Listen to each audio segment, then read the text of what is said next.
Well, hello again, all the boys and girls out there in YouTube land watching. John and Ellie of Georgia Beer Reviews back at you today with another edition of Stout Sunday.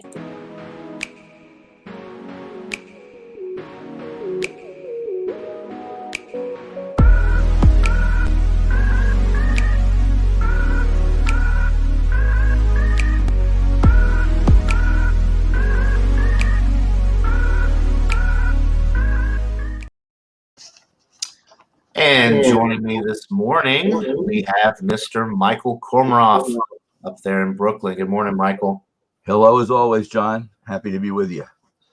All right. Well, let's go ahead and get right into it, folks. So what are you drinking this morning, Michael? Okay, this is from Duck Rabbit in Farmville, North Carolina, and it's their milk stout at 5.7%. This came from my friend Gail, who has connections with her son who lives down there, and she often visits and she brings beer back. And lucky enough that I got to taste it yesterday, and I'm doing my own revisit today. It did not do well in the tasting we did yesterday, but when you're dealing with 6 people, sometimes any beer can, not fend well, and I understand it, and give it another shot. I rated higher than anybody else, and Gail rated high too. But, you get people who have less regard for certain styles, and mostly in this beach club crowd among the people we were with, they're more into IPAs and lagers than they are into darker beers. So I understand a little bit. Well, and you had some heavy hitters in there too, some higher alcohol stout like the 10% one. And right. The second to last one at the end of the tasting was also from North Carolina, and that's the one that came in first, and that did fairly well. Everybody, I know there's something about barrel aging that turns people on with these things. And John, you know what I mean. But I'm just saying, you get a little barrel aging in there, and the people start going, "Hey, this is interesting. I can taste a little bit of alcohol in this, and it tastes good."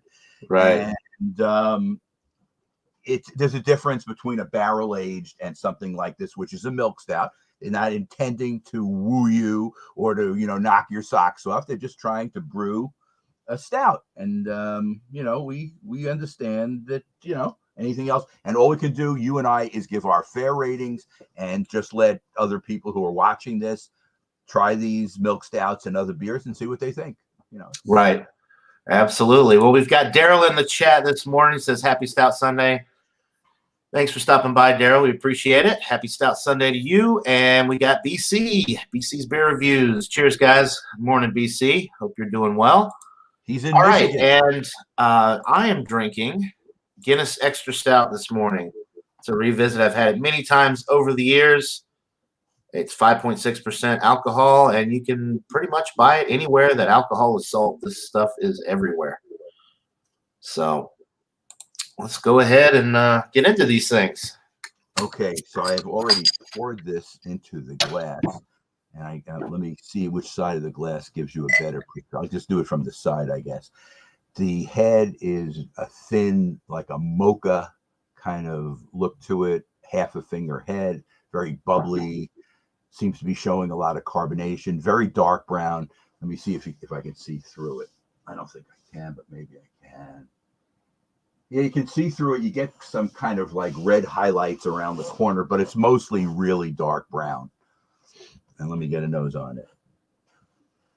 You're getting some coffee in the nose, some dark roasted malts. It's 5.7%. You're not getting any alcohol in the nose at all. Let's see if there's anything else. Maybe some chocolate, but it's more background. It's not direct. And you can see from the top that it's really got some nice lacing around the side and good head retention around the top. So it's a quality brewed product, and I don't know. Let's give it a taste. All right. Cheers. Okay, coffee, I think, is the primary taste, but it's not. It's not your espresso type coffee. It's more your regular kind of coffee you would make at home in your percolator or whatever, just like kind of straight coffee. And you get the dark roasted malts here as well. It's, I guess you'd call it somewhere between light and medium bodied. It's a little bit more than light, but it's not up to full medium. Carbonation's very nice. It's like a full zesty kind of carbonation, and you can see the way the top and the lacing is recovering as it goes. So and this one's pretty fresh, even though we search for a date, and it's weird that the date marking just has the year. Now, what good is that? I know it's 2021. There's no month on it. Really? Huh. It goes from one. Oh, wait a second. Maybe that's the month. No, it can't. It goes from 1 to 21, and the 21 is notched. So that has to be the year, right? So January 2021? What? I don't know. Huh. In other words, there's only one thing notched, which doesn't make any sense. I don't know. I have no idea. Oh, okay. Well, I don't think freshness is an issue, though. I think this is relatively fresh, and that's whatever. Let's see if I can get anything else about it. It's very drinkable. You can't taste any alcohol in it. This it's just a little above sessionable, so it's not like you really expect to taste the alcohol. You could drink several of these without any problem. Goes down easy. This is not the best milk stout I've ever had by any stretch. I think Left Hand is a better milk stout than this. There are others that are better too, but there's certainly nothing wrong with it. And if we're going to say, North Carolina is a good brewing nation, there's nothing wrong with Duck Rabbit here and what they're doing. And, it's not going to get a 99, but again, it's like anything else, it's all relative. And as I said before, the rest of my group didn't like it much, but that doesn't automatically mean it's bad. It just means in comparison. And I think some of the people in my group will, as time goes on, like darker beers better as they try more. They seem to really, like I said before, like the barrel-aged products much better. And, we understand why. But I think they can get into a beer like this over time. But, there was one person who was there for the first time, and she was, feeling her way. But she's more of an IPA person, so she's not used to this. But, they went through it and tried everything, and it was a successful tasting. We had fun, and Gail and I were really the only experienced people there, although Audrey was there, but she has her own set ideas on what she likes and what she doesn't like. She tends to like the darker beers too, though, so it averages out. But I'll mull over this while you do your description. Okay. Does it have a creamy mouthfeel? Does the milk stout it has a creamy mouthfeel, so I should have mentioned that as well. It has a creamy mouthfeel too, and it goes down very easy. It's very refreshing, and I would say this could be recommended for a novice drinker because there's nothing in it that's directly negative. Now, sometimes if you're somebody who just drinks macros, you look at the fact it's dark, and that's enough reason to turn you off. And if that is, then you're not going to like it. But if this was a blind test where it was just in a glass and it was covered and you couldn't see what it is, I think you could think this is something that you could drink because there's nothing negative in it that would bother you. It goes down easy. It's not as malty as other milk stouts I've had. So it's more, like you said, it's more creamy and more, light bodied, a little bit higher than light maybe, but not heavily whatever. And the mouthfeel is kind of on the light side also. But I like it. Okay. Sure. Good deal. I'll have to revisit it at some point because I think it's been a couple years, I think, since I had it, and I didn't have a good experience with it. But who liked it? William Kepley liked it. Oh, okay. William Kepley tried it and told me, did you ever try Duck Rabbit? And at that point I hadn't tried it. And yesterday was the first time I've ever tried it. So this is, I've heard of it. William mentioned it. And I think Gail's even mentioned it before. He said, when I come back, I'll bring some Duck Rabbit. I'm happy I got a chance to try it. Yeah. Okay. All right. Well, let's get into this Guinness Extra Stout. It is pretty much black. Well, actually, when I hold it up to the light, I can see a little bit of brown around the edges of the glass there. Nice head retention. It's a good looking beer in the glass. The aroma with this, very bready, very roasty, toasty, dark toasted bread notes. Almost a little bit of a coffee note just from the roastiness of it. Just a touch of dark chocolate. And that's pretty much it. I mean, at 5.6%, you're not picking up on any alcohol or anything like that on the nose. It smells like a winner, so let's get into it. Cheers. Cheers, John.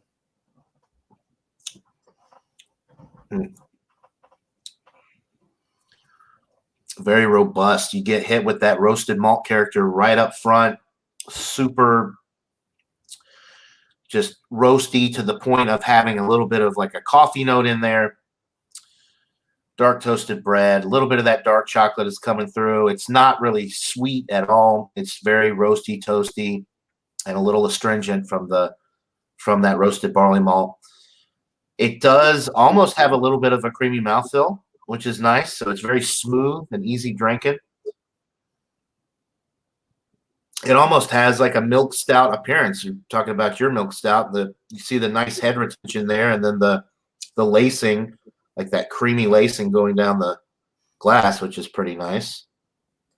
So very smooth, easy drinking beer, nice and rich and roasty. This would be a great stout for somebody that is trying to get into the style because it's just non-offensive. It's got all that nice roasted barley malt character. It doesn't have any additives, so you're getting a nice pure expression of what a stout is or what it originated as. I do like the extra stout better than the regular Guinness Draft. And then if you want to take it one step further, you go with the foreign extra stout, which I believe is 7.5%. That one is really enjoyable as well. But yeah, an excellent beer. Very, very easy drinking and smooth. No alcohol presence. Nice roasty malt character. So it's just it's a winner all the way around. Let's go to the chat really quick. Got Miscellaneous. Good morning, Miscellaneous. Hope you're having a good Sunday. And Jeremy's in the chat. Shout out to William Kepley. Miss him. Yep. He will be missed. Whiskey Scout's there as well. Whiskey Scout. We got Commerce Ozzy. Yeah, Robert. Good morning. Hope you're doing all right. You look good the other day on that Marco Polo. Looked like you're getting better. So thoughts and prayers go out to you. Keep on keeping on. Getting better, buddy. We miss you on Stout Sunday. And Jean is in the chat as well. He's a bit hungover from last night, watching Georgia versus Clemson and LSU versus UCLA. All right. Yes, you enjoy your holiday weekend as well, Jean. All right. So, yeah, I guess I was going to say one thing. We've discussed this before because I think all of us have had that exact beer you're having. I've had it several times too. For a mass market stout that has terrific distribution, I think you can get that in just about any gas station you go to, package stores. The Food Cobb has it. I mean, it's got a lot of distribution. They've still kept a very high standard on their brewing techniques on all their products. And, the founder was able to get a 1,000-year lease, which I guess is a smart idea. Right. And I've never been to England or Ireland, but I've heard that the tour in Dublin is something that is amazing. So if I ever do go, that would be something I would want to do. Oh, absolutely. Yeah. I would love to go to the Dublin brewery. And even the one here, they've got one in Baltimore, Maryland now. And I've seen I don't know what pictures kind of tour they have. I don't know what kind of tour they have there, but they do have there is a brewery there. Right. I've tried some of the stuff that's come out of there, even though it's kind of funny. The distribution of, remember Jay tried those 2 stouts that came out of there. They were, was there a gingerbread stout and then something else? Oh yeah, the gingerbread barrel aged, and then the straight bourbon barrel aged one. Neither of which I could ever find. We never saw it, and in New York, you'd figure that would be a market. We're only 5 hours by car from Baltimore, 4.5 hours, whatever it is, 4 to 5 hours. And we never saw those products at all. Jay, I know, reviewed them, and he actually brought them to Stout Sunday at least a couple of times.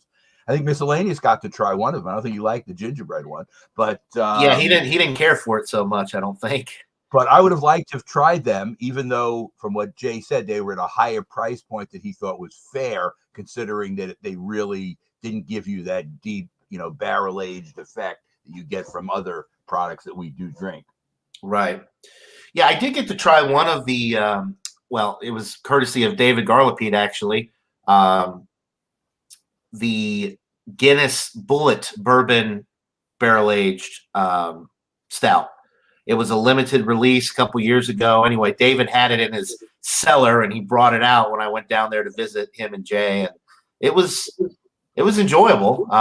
It wasn't as good, I don't think, as the what is it, the Antwerpen, or they have another really big stout that's limited release as well. I can't think of the name of it. I think it's the Antwerpen stout, or something like that. Anyway, that was really enjoyable.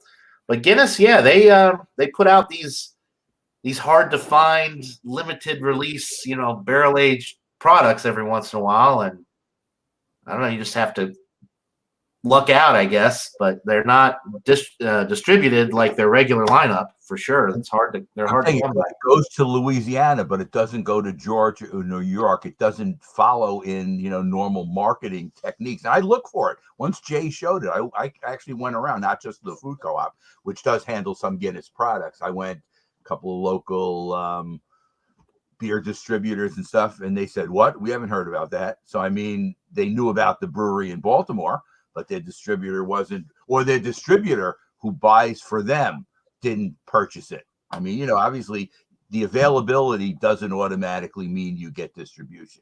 Depends on the distributor. It's that 3-tier system. And the distributor, the place where you buy can't buy direct. They have to get it through a distributor. And distributor doesn't order it, then they can't get it. Right. But I would have liked to have tried that for sure. I'd also like to try something else from this Duck Rabbit company, because I think they have now one beer that I did have from them that I thought was pretty good. I mean, obviously they have the oyster stout, which I thought was excellent. They have an amber ale that's pretty good.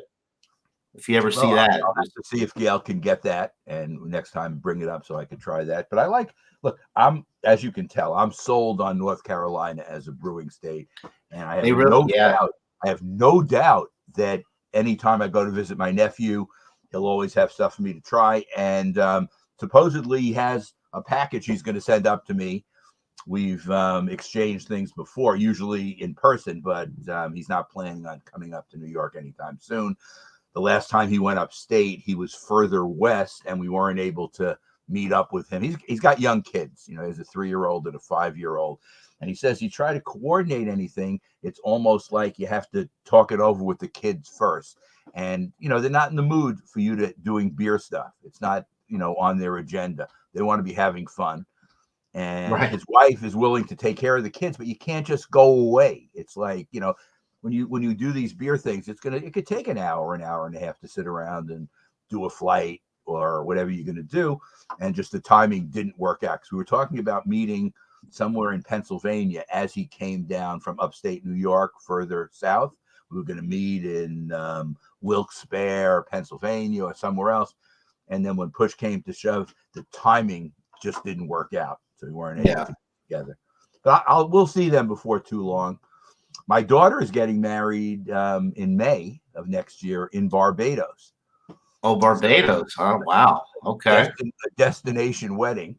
And that's one of the reasons why Audrey got vaccinated. She didn't want to have any problems with any of this stuff. Also, you can't even eat in a restaurant in New York City now without having at least one vaccine indoors. You can still eat outdoors, but you can't eat indoors. So Audrey's fully vaccinated now. She started in July, and then she finished in August, and it's 2 weeks past. So I think it was a good idea. And like I said, it's an individual decision. It should not be a political decision. It should be a health decision. But, it's not just you. It's you and everybody else around you that you have to think about. Yeah. Let's see. I have some further comments as I'm drinking this. As it's warming, it is getting more. The creaminess is becoming more pronounced. See, when I first started drinking it, it was creamy, but now as it sits, and you can see, if you can see the head, the retention's really nice, and it's really holding up pretty well. But it's even creamier as I'm drinking it. So I don't know if it has lactose in it. It doesn't say on the outside whether it does or not, but they're doing something to make it like extra creamy. And that's a very positive thing in this one. They're calling themselves the dark beer specialists at the bottom on the. Oh, okay. Yeah, you know what? I was just thinking that I've never seen anything from them. I mean, the Amber Ale is probably the lightest beer that I've seen from them, but they brew, it seems like mostly porters, stouts, darker beers. So Right. And maybe they're not into the high ABV stuff. So maybe they're just sessionable or a little bit above. And there's nothing wrong with that. It doesn't always have to be 12%. I mean, to watch Alex the Beer Master with his Founders collection whipping stuff out. I mean, it's just every time he comes on, it's almost like he is Founders. You know, he's like he's got all his stuff. And he says, "Oh, I just go to the store and buy it." Okay, fine, but how come you have so much of it? I guess he likes it. yeah, I didn't realize until I guess it was last week he was showing off some of the stuff. He's got quite the Bourbon County collection as well of unopened Bourbon County. He's into the barrel aged stuff a lot, and I like it too. I cannot say anything negative about barrel aged stuff, but I think it's great. And this is just something which is more subtle and something which, you know, milk stouts are just, they're not going to knock your socks off. They're what they are. They're milk stout. They're creamy. They have stout characteristics. I mean, this could be a porter as far as, you know, its taste profile as well. It's not. They're calling it a stout. I'm sure it's a stout, but it drinks like a porter. It's light. You know, it could be a porter. We don't know. And according to Jeremy, he's been chosen by the Founders Beer God. Yeah. He's their rep. He's their rep in New Jersey, just spreading Founders lore. Speaking of Founders, I'm very excited for the new KBS. I don't know if you've seen any ads for it yet, but it's a cinnamon vanilla KBS that's coming out. Somebody put it on the beer group that it's about to be released. So yeah, I think it's going to be released in October, if I'm not mistaken, but sometime in the fall, I think. Yeah, so that should be interesting. I have been very impressed with the KBS variants that I've had. The espresso one was really good, and of course the Mackinac fudge, yeah, that everybody loves. Artificially flavored or not, it's dynamite. I still have the KBS that you sent me, by the way. I noticed that too. That's in my cellar. Remember, I needed a KBS to do one with my friends. So right. I spent like $7 or $8 for one. I overpaid as far as I was concerned for a single bottle. I did it. And at the same time, it was in a package coming from you, and I got it. So that's in my cellar right now. So that's got at least a year on it now, or close to a year on it. Okay. That was and I'm going to look for that other stout that you that we both forgot about, the BFS. If you can find one, we could do an examination, and that would be cool. And after we finish going over and rating, I have something extra special to show both you and the audience. Okay. Which I'm shocked that we were able to get some, but I'm happy. And I'll show it whenever we get into our segment where we show and tell. All right. Well, I guess we can go ahead and rate these beers, and then we'll get into the show and tell portion after that. Okay. I am going to give this Duck Stout a 93. So it is an A beer. Okay. And I rated it high yesterday. We're in the other point scale yesterday. So what did I give it? I gave it a 7.75 out of 10 on the other 1 to 10 scale. But the problem that the Duck Stout had is after that, a couple of people gave it 7 and 7.5. And that was enough that the IPAs and the other ones went ahead of it. And okay. But I'm going to give it a 93. It's an A. I recommend it for anybody who wants to try a beer, which, it might not be a style you like, but give it a chance. It is a stout, and see what you think about it. And it's a recommend. Besides being an A, I recommend some people to try it. Okay. Well, I'm going to go with a 95 for the Guinness Extra Stout. It's a solid A. It's a classic. It's readily available anywhere beer is sold, pretty much. So if you want to try just a great classic stout with a ton of roasted malt character and just good stout flavor, this would be one to go for. It's a solid A, and it's if you're used to the Guinness Draft, the 4.2%, this is a big step up from that because you're just getting a lot more flavor. Of course, more alcohol. You're jumping from 4.2 with the standard Guinness, which to me, that's at this point, as many stouts as I've had over the years, it's almost like, oh, that's not even a stout. 4.2%. That's not very stoutish, very stouty. 4.2. And the only difference that I get between that and the one you're drinking is it does go down a little bit easier because it since it's a draft edition, there's something in it that makes it even smoother. Well, it's that nitro. It's the nitro effect for, I mean, they do sell it in bottles without the nitro widget, but the draft version is nitrogenized, and you get that really just smooth, creamy mouthfeel, and it's for a stout. I know why it's so low at 4.2 with the nitro and all that, because over in Ireland, they drink it like we drink Budweiser. They drink pint after pint after pint. So and you have that cool when you pour it in the center of the glass too. You get that really nice effect where it splits into half and then spreads out. Right? Yeah. Really, for somebody who's not into that, they say, "Boy, that's amazing." It's the nitrogen and what the nitrogen does in a glass, and it's pretty amazing. Yeah, it's pretty cool. All right, so 93, 95, two A beers on this Stout Sunday, so that's good. What did you want to show? What do you have to show me in the audience? Yes. You're going to get excited, so just get ready. All right, I'm My racing. daughter went down to Delaware to the Rehoboth Beach and the beach areas in southern Delaware. She went to school in northern Delaware, but this is further south. And she went to Dogfish Head's brew pub. Okay. And they sell fairly exclusive stuff that they don't sell everywhere else. And this is something you can get in other places, but are you ready? I'm ready. Let's see it. Oh, okay. Wow. Okay, and now take a look. It's got that famous cap at the top. Drink with care, yeah. Okay, and the bottom it ages well. We don't even know the ABV. It's anywhere between 15 and 18%. They don't tell you. It's not less than 15, and it's not more than 18.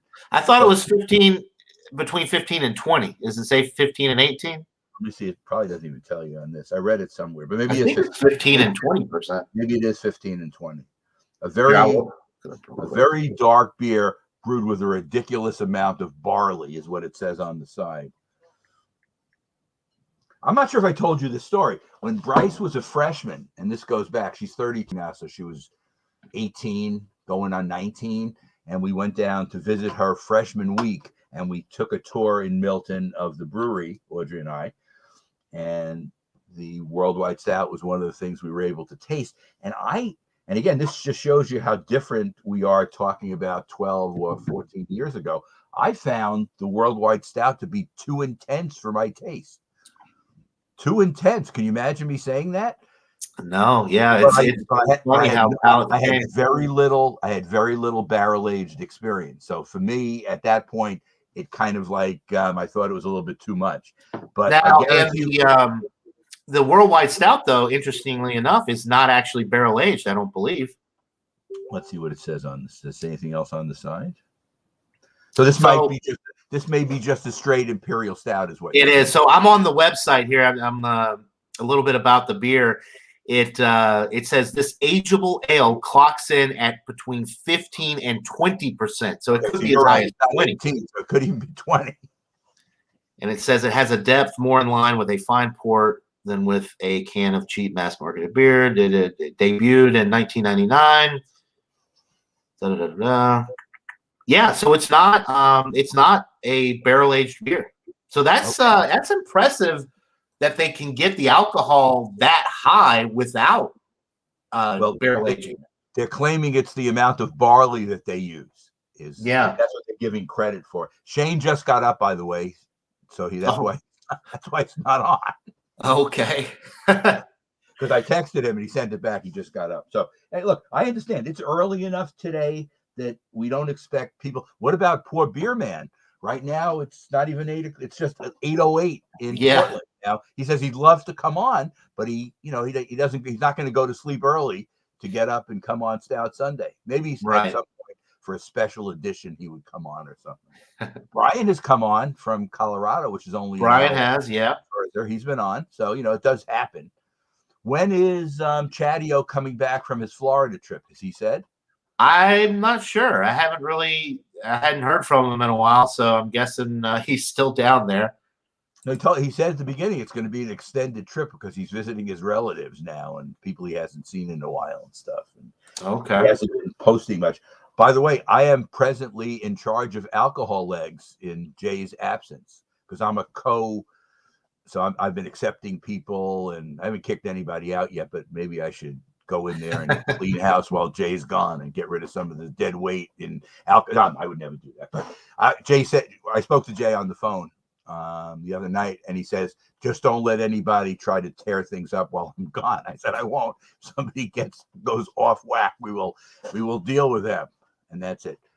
But I'm on another site where people keep trying to advertise. You have to look over what content they try to put on the site, and they're trying to sell, beer brewing equipment, and that's not the purpose of the site. The purpose is to show beers, not that you can make a profit off brewing equipment. And I'm sure there are sites where you can do that. On the one that I'm on, I'm not even an administrator on that one. On that site, I have lazy administrators. I have the same capability that they do, and they don't come on. So when they don't do anything, I say, well, I'm going to do it, and I just take care of it until they tell me otherwise. I'm not allowing anybody to advertise on our site. In other words, where they can make a profit. Right. I mean, there might be some people on the site who'd like to see the brewing equipment, but then they have to do it where it doesn't look like they're trying to sell it. You're not advertising. You're advertising and trying to get people to buy it. As you can see, the Duck Rabbit is going down quickly. The Guinness extra stout is gone. Just have a couple of sips left.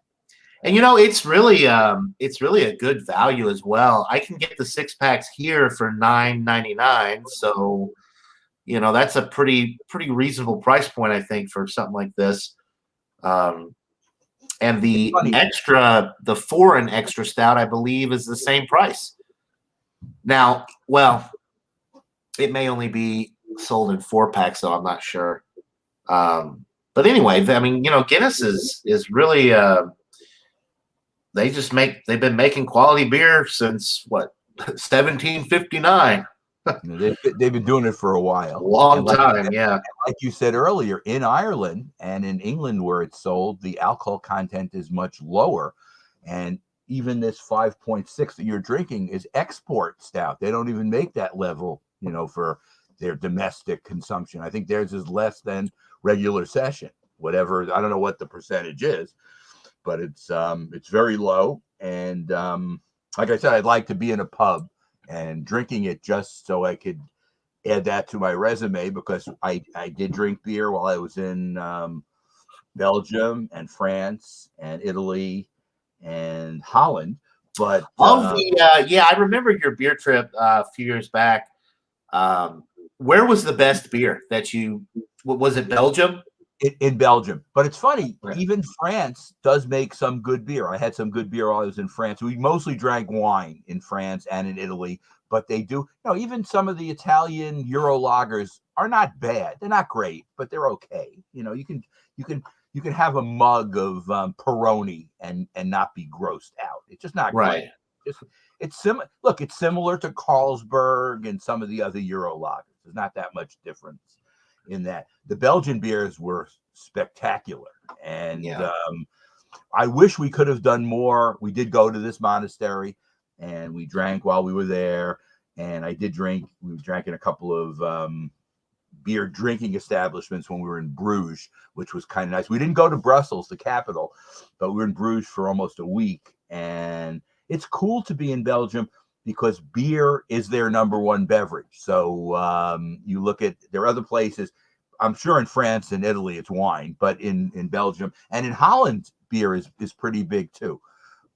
We didn't go and tour the Heineken brewery because we were too busy doing museums and the Anne Frank Museum and that kind of touristy stuff. But there is a Heineken tour we could have taken.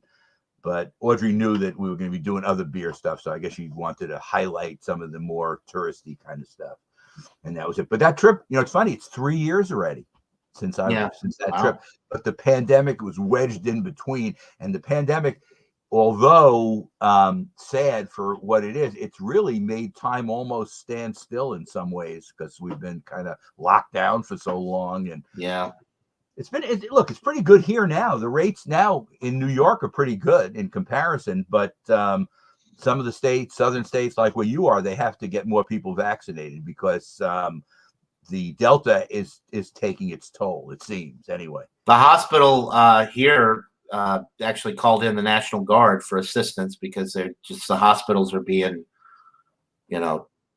they can't keep up. So. Right. And hopefully they'll be able to save some of the non-vaccinated people. Everybody doesn't have to die. I mean, hopefully, the cases won't be as bad as some of the earlier ones were, and we can get the situation under control. Are you going to be on any of the upcoming events? Tomorrow is gluten-free on Bumpy, and I don't have a gluten-free beer. I don't think I'm going to be on the gluten-free one because the only gluten-free beer that I think I can get around here is the Red Bridge, and I've had it before, and it tastes like dishwasher, I've had it. It's terrible. That's another Budweiser InBev product. I've had that before too, and that I think made with sorghum, and it's awful. It's just there's something. I mean, you got to have gluten in beer, otherwise it's just terrible. It's fairly awful. Well, Bumpy's expecting some low ratings on tomorrow's show, but whatever it is, and whoever's going to be on, whatever. Right. And then on Tuesday, I think it's a regular beer and cheese deal with Beer Man. I might try to join. I'm going to try to join one this week. Last week was crazy. I think this upcoming week will be a little bit easier because we're off Monday, so won't have quite as many people to see. So I might be able to join beer and cheese. I always enjoy joining beer and cheese if I can. I like the beer cheese combo. Try to pair a cheese that you think will go well with whatever style of beer you're drinking, and usually turns out pretty good. And last week I went on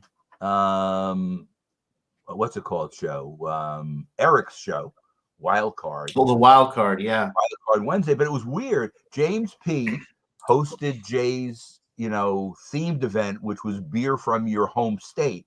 And I came down, I thought I would have a choice of going on whichever one I wanted, but he moved it up 20 minutes. He moved it up to 7:00 and didn't tell anybody. So he was on. So James P was on with just Ronnie, I think. Just the two of them did his show, I think. And there could have been somebody else, maybe. I didn't watch it. I didn't watch the replay. But I know Ronnie was on. And so at 7:20, I'm not going to get his show in progress if I can go on to Eric's show at 7:30, and I did, and I was there with Eric and Jesse and Beer Man, so it was just the four of us. And it was interesting, and we had fun, and I enjoyed doing that. As you know, from the summer, because of the beach club, I'm limited to this and one other kind of thing, and that's it. And I said I have to fight for that, but that's the way it goes. Audrey doesn't like leaving the club early, and that seems to be the other problem. We're down to where a week from today is the last day, so we're down to 8 days. There's a party today where we're going to be having food brought in, not catered, but from a local pizza establishment for everybody in our group that sits together and stuff, and we do it a couple of times a year, so that's going to be good. How long? Like when you go in the like, how are you there all day, pretty much? Well, as you can see by me, you could get there as early as 8:00, but we're more afternoon, early evening people. Okay. And part of the reason we're just early evening people, it's very competitive for spots on my block to park. In other words, there's alternate side of the street parking 2 days a week from 11:30 to 1. We have to move it. And it's better to be, you don't want to get a ticket. So you move it. And if you're in back at home at an earlier time, it's easy to find spots. You're not guaranteed a spot, but sometimes you have to walk 3 or 4 blocks, you park further away.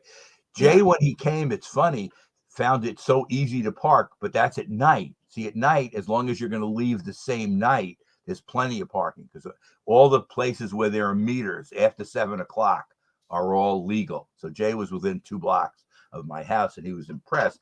But before 7 o'clock, it's very competitive to find a spot, whatever. And it was cool having James P. here as well. He was one who was filming the show. Yeah, I enjoyed. I know Jay didn't really want him to film because he didn't want anybody knowing that he was out of town. But so James did it, and I think Audrey refused to be shown, so he did the other side of the table with Derek and a few of the other people that were there. And so it's funny. The last 3, let's see, Thursday, I didn't do anything Friday. I did the thing yesterday. So 2 out of the last 3 days, I've had these beer tasting things, and I always feel it a little bit because I'm the one who's running it.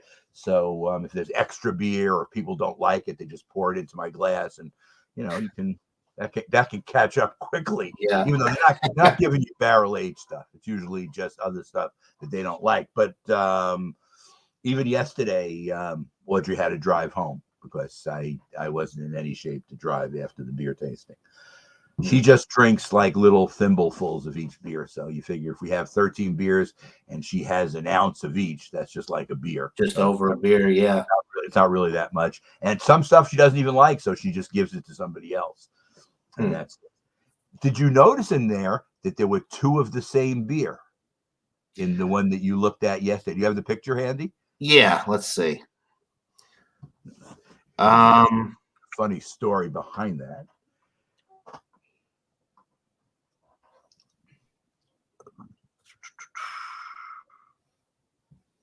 I don't see a duplicate. You don't see 2 red stripes? Oh, yeah. Okay. Yeah. Okay. So what happens with this group is we have one person, his name is Steve, and he just does not like to do things on a schedule. He likes to make like a grand appearance. He says, start without me. I'll come when I feel like it. All right. Look, I don't like that, but I still want him to come. So we started with 4 people. And then this new person, Eileen, came and she joined. So we had 5. And Eva, who's another person, did the first red stripe, and it didn't do great. It's a, what would you say red stripe is? It's a Euro lager, I guess, right? Yeah, I mean, as far as, but it's like a Euro lager. It, I could actually look at how it did, but it didn't do. It was in the bottom half, and we kept going. And after a while, Eva left because she'd had enough beer, and Steve came. And Steve, whatever, he's somebody who's come in with kind of crafty stuff, but not so much, if you know what I mean. He'll bring, I'm trying to think of some examples of stuff he'll bring shock top, which it's a question mark. It's a crafty style, but it's a macro. Trying to be. But I put Guinness a category above the regular macros because all the Guinness is, it has mass distribution. Other than that, it's a quality beer. These other ones are trying to be crafty, and I'm not saying they're bad. Blue Moon 2 would be another example of something like that, which is Belgian style beer, which I'm not saying it's bad. It's just not as good as Belgian beer of the same style. That's all I'm saying. And, they sell a lot of it. All right, so Steve comes, and his first beer, whatever he did, was some local thing from Long Island, with Blue Point. He did Blue Point Summer Ale. Fine. All right, so his second beer, he comes out, and we drink it, and we rate it, and he comes out, oh, this is the famous red. Now, he couldn't see that we did it at the beginning because we couldn't keep the bottles and cans on the table because it was too windy. So we had to bring them into the room. So he didn't even know that another red stripe had happened. And he says, hey, there's another red stripe there. I said, yeah, because Eva did it earlier before you got here. That's never happened. We've never had duplicates, ever. There have been duplicates that have come up, which I've had the same beer, but I always have extras to slip in. I just don't do it if somebody else does it. Right. Steve's did better in the ratings than Eva did. Now, you say to yourself, how can that happen? It can because you're more tuned up by the time you've had. Yeah, by the time you get back around. You get into beer 10. The other one was beer 3. So, it's early, whatever it is. And you're a little more, so your ratings are going to go up a little bit. But it wasn't much different. It was like the second one I think, finished in a 3-way tie for 7th, and the first one finished 9th. So another beer slipped in between. But it was only the difference when you're doing it on the scale with quarter points and half points and 3/4 points, and you're doing it with just a few people. You always have ties because there's only so many numbers. We're not giving 3s and 4s and 5s. So everything is over 7. So from 7 to 10, you're not using very much 9 to 10 either. And you're not even using the high 8s that much. So your stream is from 7 to 8.5. So in that stream, you get a lot of ties. I think 9th place was a 3-way tie at 7.75, which is pretty high if you think about it. Yeah. That's why I gave the Duck Rabbit. Yeah, that's a really good rating for, just a standard lager, pretty much. I mean, it's there's nothing. It's good, but what I'm trying to explain about the group is they are more oriented to IPAs and standard lagers than they are to stouts. So when the stout comes and they see that it's dark, they're automatically, like something comes up in the back and they say, "It's dark." I said, well, is that necessarily bad? Right. No, I don't have a lot of experience drinking dark. Well, that's why you're here. We're trying to open up your horizons and get you to try it. Now, with the last one Gail did, the one that came in first, when they tasted that, they said it's dark, but it tastes really different. And that's because it was barrel aged, and they liked the barrel aged effect. It had cinnamon in it. It had some other different tastes in it, and they could taste it. So they liked that. And I think that finished 8.6 out of 10. So that did extremely well. And barrel aged beers do the best in any of these ones that I do. It was from a company called Hopful in North Carolina called Thank Heaven. Barrel aged out. The lowest rating that anybody gave it was 7.75, and that was Steve, who's not a stout fanatic, but he still gave it what he thought was fair. Gail gave it a 9.5. I gave it an 8.5, and Audrey gave it an 8.75. Oh wow! I almost could have given it an 8.75. It was just that when I get a barrel aged thing, I've had enough of them that I've had better. So right. Everything's got to live up to that Bourbon County and still has to, and Founders, and the Founders standard. Yeah. So on my thing, if I was going to give a Bourbon County or Founders a 9.75, this one was not as good, and that's just my whatever. Even he's talking about a different Steve, maybe. Maybe he's talking about. No, they're just talking, and then Jeremy says it's always the Steves that are narcissistic. Anyway, this Steve is an interesting character, but he just has to realize that the world doesn't revolve around him, and I'm always willing to let him come. It's just that we don't go, "Hey, there's Steve. We're happy. The beer thing is going to get better," because it doesn't necessarily get better. It doesn't get worse either. But it just he's an extra person who takes some of the ounceage of the beers, which makes it easier, and I'll drink less, and some of the other people will drink less. And he brings beer, not like he doesn't. He should up his beer level and bring more, crafty stuff, but you can't force him. He knows not to bring Bud Light. He knows that. That's his favorite beer. He knows not to bring it. That's how you get kicked out of the group really quick, and you start bringing Bud Light. He'll be expelled. That will be it. We'll complete that beer tasting, and I'll say, Steve, your services are no longer needed. Bud Light is a different group. They do macros. You have to join the underling group, and we're not settling for that and whatever. He's never done that. Right. And, hopefully he's smart enough not to do that. But he's willing to. He goes under the border, doing kind of like semi-crafty things, but we can accept it. I guess we'll go along with it and whatever. And will you be on next Stout Sunday, a week from today? Yes, I should be on. For the foreseeable future. Things have been busy lately, but this is week 2 of being back in the saddle. So I think for the most part, I should be able to host. And if not, of course, I'll let Jay or Alex. I guess Alex would have to do it because Jay's probably. Jay may be off for a while. So yeah, he may not. I'm not laughing because Jay has had his problems. I'm just saying at least he's healthy, and he's with his dad. He's staying with his father, who's 40 miles further north, and he figures it's safer because he's not even sure of water at his house. Not just electricity; he has no running water either, because that's tied in with the electrical grid too. The way the water system is run, he had it for a little while, then it went out. And he says it's easier just to be with his dad for a while, and then whenever they restore the power, he's going to probably go home. Right. Are you on Alcohol Legs, which is Jay's site? Mm-hmm.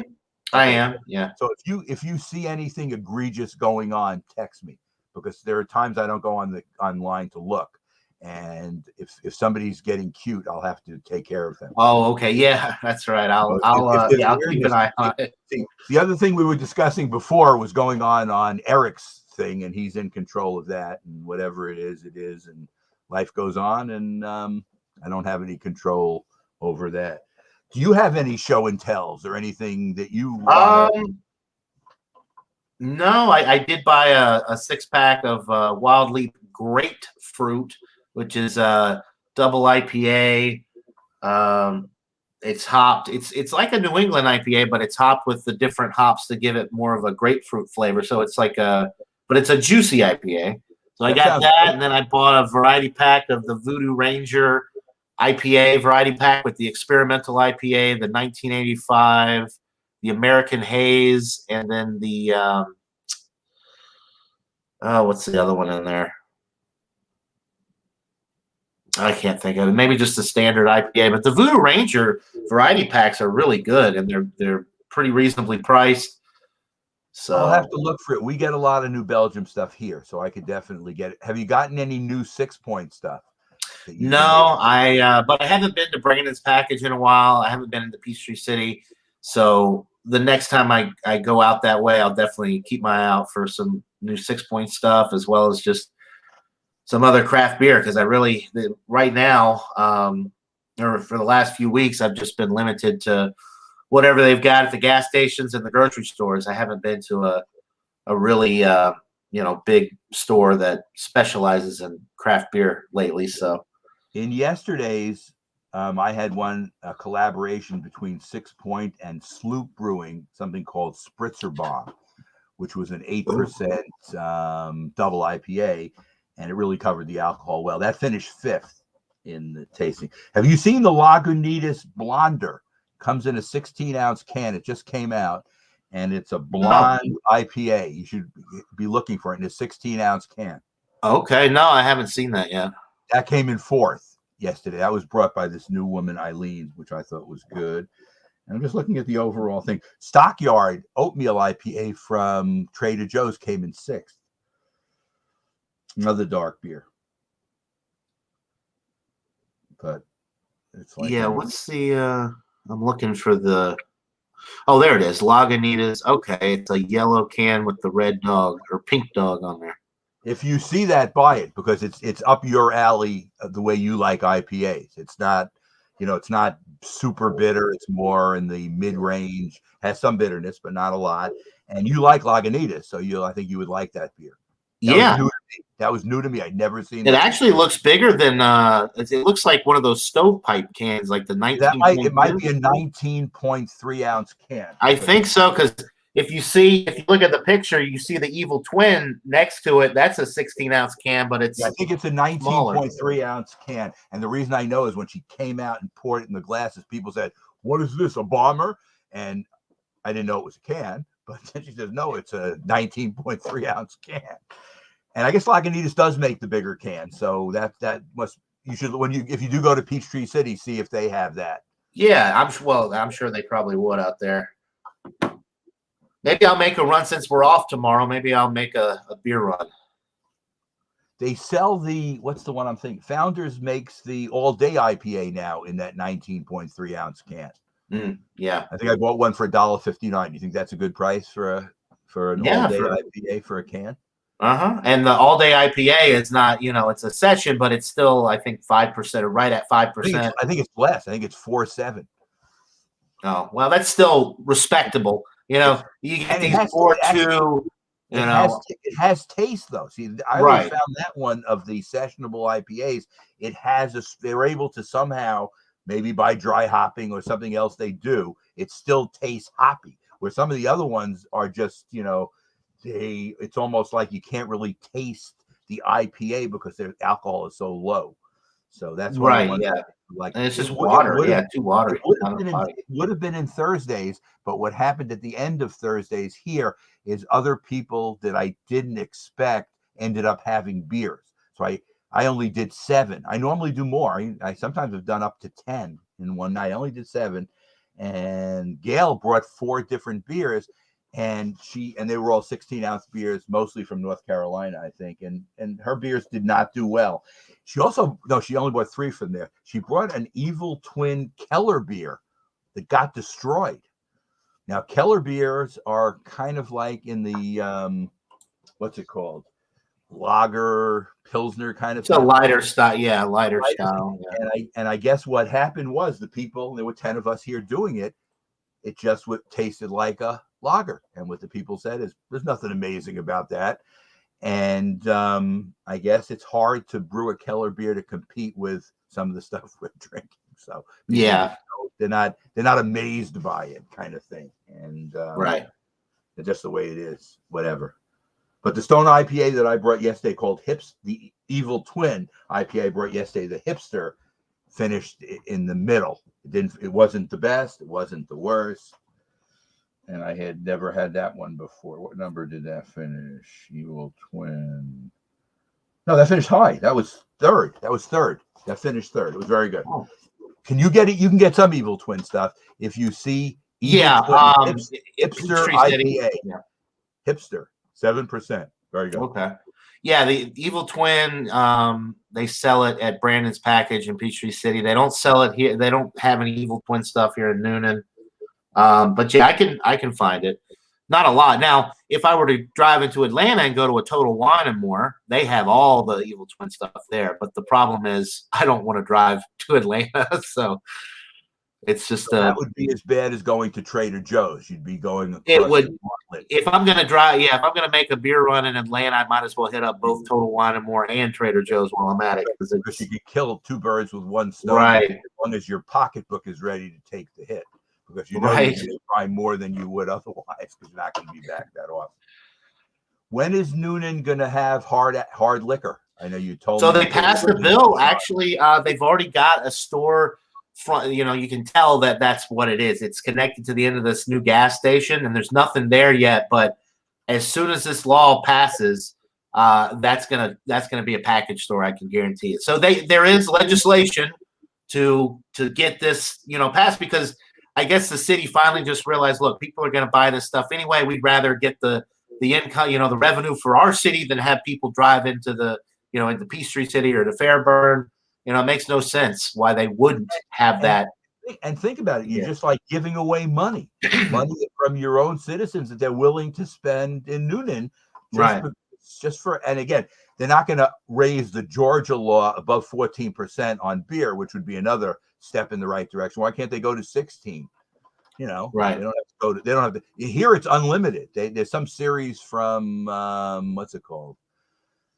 Sam Adams. Utopia series, whatever. Where I think this stuff is like 40% or something. Yeah, it's more like it's like a liqueur. It's really not when you're getting that high. But it's brewed. In other words, it's not distilled. It's not distilled, right? I would love to try some of those Utopias, but of course we don't get them here because of the high alcohol. And I think you're looking at like $200 or.